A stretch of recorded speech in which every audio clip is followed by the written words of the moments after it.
Hayig soon, maayong adlaw or maayong gabi. Another day and opportunity nga mag-share ko sa imo karon og word of God.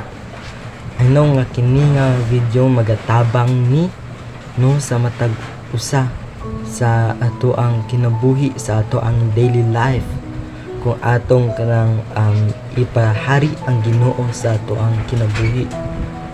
And ang pulong sa Ginoo karon makita sa Psalms chapter 86 verse 5.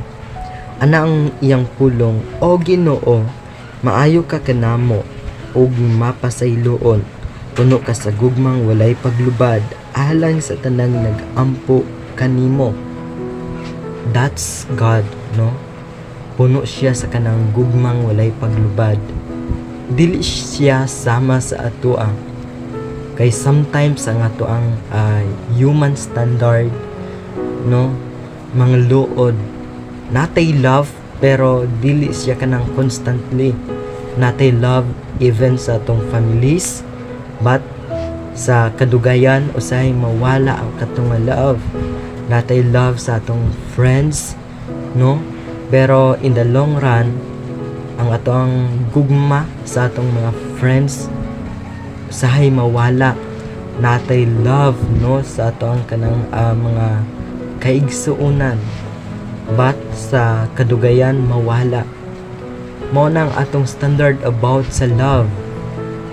But ang Ginoo, ang love sa iya walay paglubad. Ang love sa Ginoo dili nato masabtan it because ipasin natin niya sa ato ang wholeheartedly love, no, kanang tibuok nga kasing-kasing nga paghigugma. Maangko natong kanang wholeheartedly love diha lamang sa Ginoo.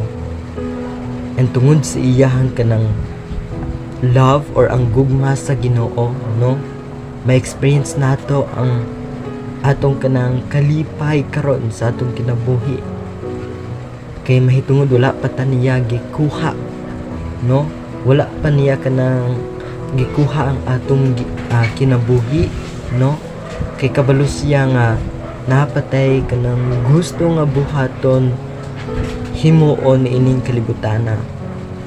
And the question is, nabuhi ka karon it because napakay purpose and napay kanang plano sa Ginoo sa imo karon. Maong ayaw nang kanang pag-alangan or kanang magtalikod sa Ginoo, no? Nawata na ang Ginoo sa imo ang kinabuhi karon ug magpagamit ka sa iyahang buluhaton.